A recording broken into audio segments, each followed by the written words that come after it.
Saya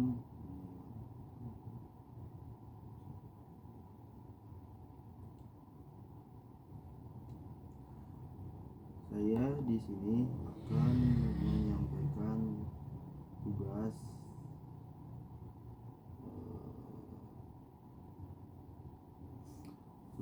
bahasa Indonesia yang akan dipaparkan adalah materi tips mengatasi rasa gugup saat presentasi. Tips mengatasi rasa gugup saat presentasi itu sangat, ya kalau kita nggak dipelajari itu sangat susah sih. Emang semua orang itu merasakan rasa gugup saat presentasi kalau awal, tapi kalau udah terbiasa maka dia akan terbiasa. Selanjutnya ya, langsung ke selanjutnya. Penyebab rasa gugup. Kita harus tahu dulu, sebelum kita tahu tipsnya, harus tahu dulu penyebab rasa gugup itu apa. Dan bahwa penyebab rasa gugup itu adalah satu, gangguan fisik, kedua kesalahan berbicara, ketiga penurunan kepercayaan diri, keempat gangguan komunikasi, kelima lingkungan baru. Yang nomor satunya itu gangguan fisik. Gangguan fisik itu berupa tubuh merespons stres dengan berkeringat, gemeteran atau jantung berdebar. Jadi penyebab rasa gugup itu tubuh kita itu kayak demam panggung lah, keringat dingin gitu. Keringat dingin gugup sering kali memicu respon tubuh yang dikenai sebagai fight or flight. Tubuh mengeluarkan hormon stres seperti adrenalin yang menyebabkan jantung berdebar, tangan gemeteran atau tubuh berkeringat. Respon ini adalah cara untuk mempersiapkan diri untuk menghadapi situasi yang dianggap menegangkan. Yang kedua, kesalahan berbicara. Penyebab rasa gugup itu yang keduanya kesalahan berbicara. Gugup membuat lupa materi atau berbicara terlalu cepat. Jadi kalau presentasi, kalau lagi di depan itu berbicara itu dengan tenang, bawa santai, harus tahu situasi, jangan terburu-buru, jangan pengen cepet beres, tapi bawa santai aja biar enggak gugup. Yang ketiga, penurunan kepercayaan diri, kurang yakin pada kemampuan sendiri memicu gugup. Jadi kalau kita itu gak yakin, gak kayak kita tuh presentasi di kelas ya, teman-teman pada bagus presentasinya, giliran kita tuh gak sanggup, gak percaya diri bahwa kita itu gak bisa. Nah itu sebuah nilai yang akan menurunkan menyebabkan rasa gugup. Yang keempat, gangguan komunikasi. Kesulitan menyampaikan pikiran secara jelas.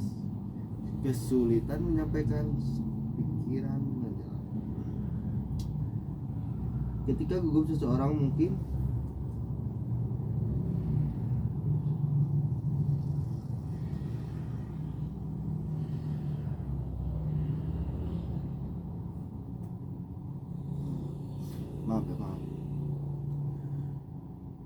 Ketika gugup seseorang mungkin sulit menyampaikan pikiran dengan jelas. Kata-kata bisa tersendat atau tidak terkakai dengan baik. Hal ini bisa membantu komunikasi tidak efektif dan menambah rasa cemas. Jadi kayak gini lah, kalau kita tuh cemas, gugup, dan itu berbicara pun nanti nggak tahu akan kemana. Kayak berbicara, misalkan udah diatur, udah ditulis, nanti saya akan bicara ini, tapi kalau ada rasa gugup di hati, rasa gugup itu tetap nanti juga akan berlepotan berbicara. Yang kelima, lingkungan baru. Ketidakpastian di situasi atau tempat yang asing menyebabkan rasa cemas. Jadi kalau kita mah tuh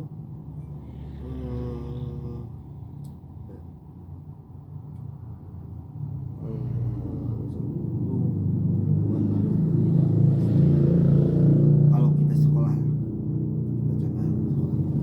kita sekolah, terus kita sekolah di universitas ini, terus kita pindah tuh, terus disuruh presentasi lah, awal presentasi pasti rasa gugup itu pasti ada. Kalau lingkungan baru, di lingkungan baru pasti ada, misalkan di pekerjaan, di pendidikan pasti ada, di lingkungan, wah banyak itu rasa cemas dan rasa gugup itu pasti ada, karena itu sudah. Selanjutnya, dampak rasa gugup. Kalau dampak rasa gugup itu adalah 1. Gangguan fisik, 2. Kesalahan berbicara, 3. Menurunkan kepercayaan diri, yang keempat gangguan komunikasi. Dampaknya tuh gini ya, dampaknya rasa gugup. Dampak rasa gugup itu adalah rasa gugup 1. Gangguan fisik. Rasa gugup memicu reaksi tubuh seperti berkeringat tangan, gemeteran, dan jantung berdebar kencang yang dapat mengganggu kenyamanan dan fokus. Itu tadi udah dibicarakan. Kesalahan berbicara. Gugup sering membuat seseorang lupa materi atau berbicara terlalu cepat sehingga pesan sulit dipahami dan komunikasi menjadi kurang efektif. Kesalahan berbicara, wah itu rasa gugup ya, dampak rasa gugup. Jadi kita akan salah kalau berbicara, itu rasa gugup. Kalau misalkan kita akan menerangkan ini terus diterangkan dengan rasa gugup, kita akan gini, gemeteran, itulah. Penurunan kepercayaan diri. Rasa gugup membuat seseorang merasa tidak yakin pada kemampuan yang dapat memengaruhi performa dan meningkatkan rasa cemas. Menurunkan kepercayaan diri. Dampak rasa gugup tuh menurunkan kepercayaan diri. Kita itu udah percaya misalkan udah percaya bahwa kita itu bisa melewati, tapi ada rasa gugup menurunkan kepercayaan diri, seperti kalau itu teman yang lain pada bisa ya, pada bagus presentasinya, jadi aku jadi gak percaya diri deh sekarang mah. Nah kayak gitu, menurun percaya diri. Gangguan komunikasi. Gugup dapat menyebabkan kata-kata tersendat, intonis tidak tepat, atau sulit menyampaikan pesan dengan jelas sehingga komunikasi terganggu. Jadi komunikasi itu terganggu saat berbicara. Kita berbicara dengan, misalkan kalau di kelas dengan dosen atau dengan mahasiswa lagi bertanya, maka itu sulit sehingga komunikasi terganggu. Selanjutnya, tips. Nah ini ya, tips mengatasi rasa gugup.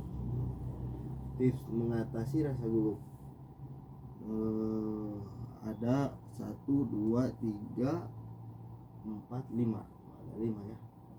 Tips mengatasi rasa gugup itu ada 5. Kita jelaskan.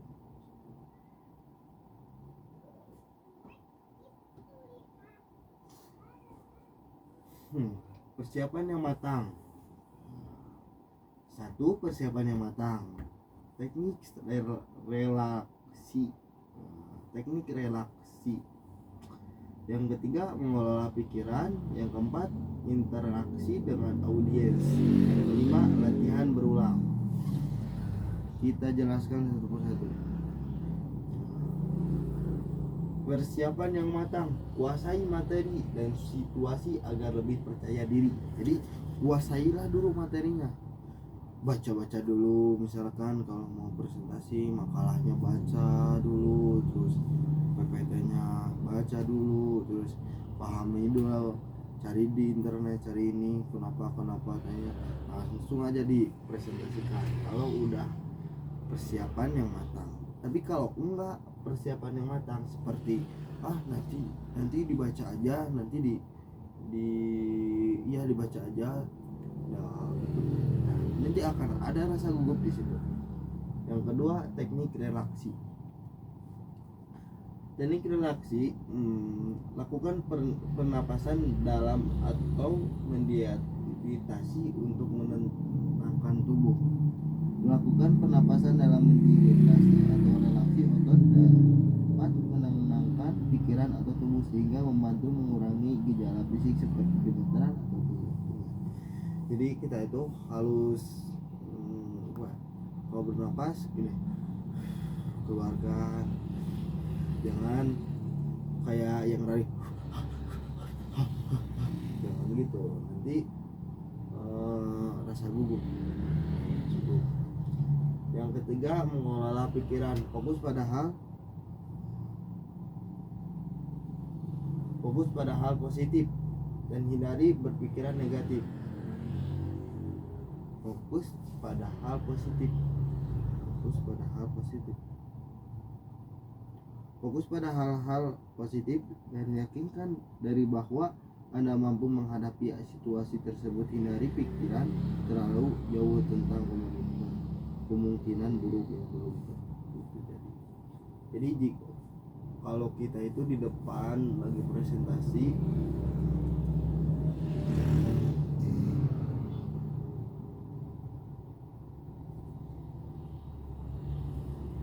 kalau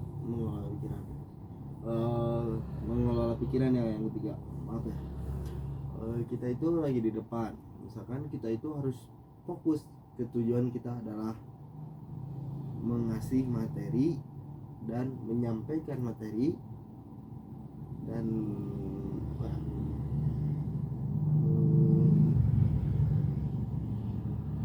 jangan berpikir negatif seperti takut salah nanti, takut ini, gak apa-apa, namanya juga belajar, semua juga belajar. Ada ini, namanya juga belajar. Yang keempat, interaksi dengan audiens. Lakukan kontak mata dan libatkan mereka untuk menciptakan kenyamanan. Jadi kita itu harus interaksi dengan audiens, seperti audiens di teman-teman sekelas misalkan. Mereka itu sedang memperhatikan kita, kita sedang berbicara di depan presentasi, dan kita itu harus menarik mereka supaya mereka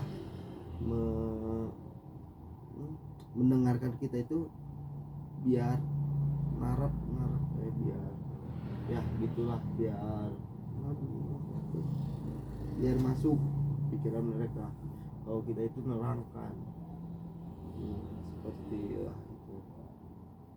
kontak mata, terus tanya jawab ke audiens gimana ini. Latihan berulang.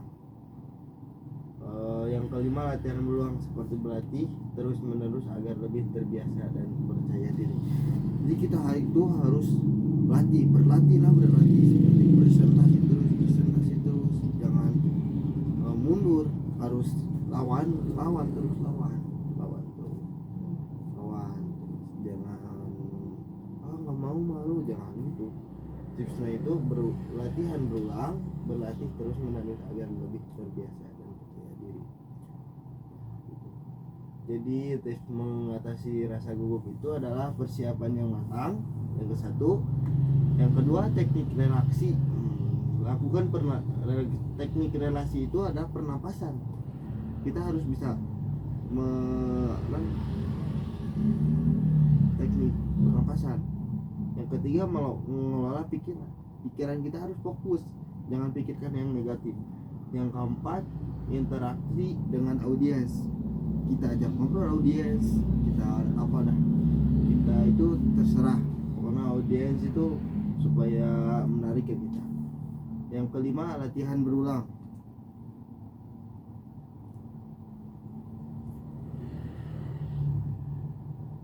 Yang kelima itu latihan berulang. kelima, latihan berulang. Kita harus melatih presentasi kita biar bagus. Ya awal itu pasti ada rasa gugup kalau awal. Begitunya sananya, maka kita kalau udah bisa meningkat nanti presentasi jadi apa gitu. Terus keuntungan mengatasi rasa gugup. Keuntungannya tampil lebih percaya diri.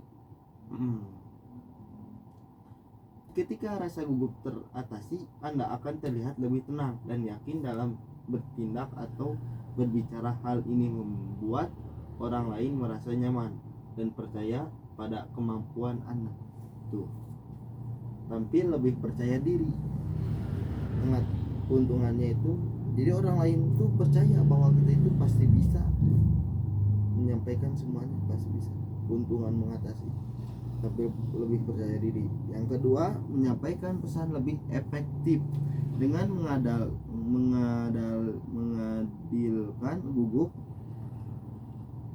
mengendalikan gugup. Anda dapat berbicara lebih jelas, terstruktur dan sesuai rencana. Pesan yang disampaikan menjadi lebih mudah dipahami oleh audiens. Menyampaikan pesan lebih efektif. Jadi pesan kita itu lebih efektif dan lebih cepat dipahami audiens, dan struktur dan sesuai rencana kita. Keuntungan itu. Yang ketiga, meningkatkan kredibilitas. Menampilkan yang tenang dan percaya diri mencerminkan profesionalisme. Ini membuat Anda dianggap lebih kompeten, mampu, dan layak dipercaya oleh orang lain. Tuh, kita itu udah kayak dipercaya orang lain.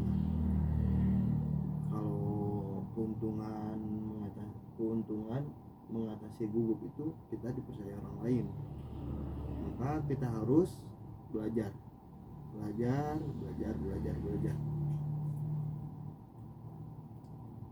Kesimpulannya gini ya, rasa gugup saat presentasi adalah hal wajar, tetapi dapat menghambat penyampaian pesan jika tidak dikelola dengan persiapan matang. Teknik relaksi, berpikir positif, dan latihan konsisten rasa gugup dapat diatasi. Hasilnya membicara mampu, tampil percaya diri, menyampaikan materi dengan efektif, dan membangun koneksi yang baik dengan audiens. Jadi mengatasi rasa gugup itu harus tahu semua orang. Apalagi kalau kita mau presentasi, mau pidato, mau apa kayak itu harus tahu. Ya mengatasi rasa gugup itu biar kita biar kita percaya diri. Sekian, terima kasih. Mohon maaf bila ada kesalahan.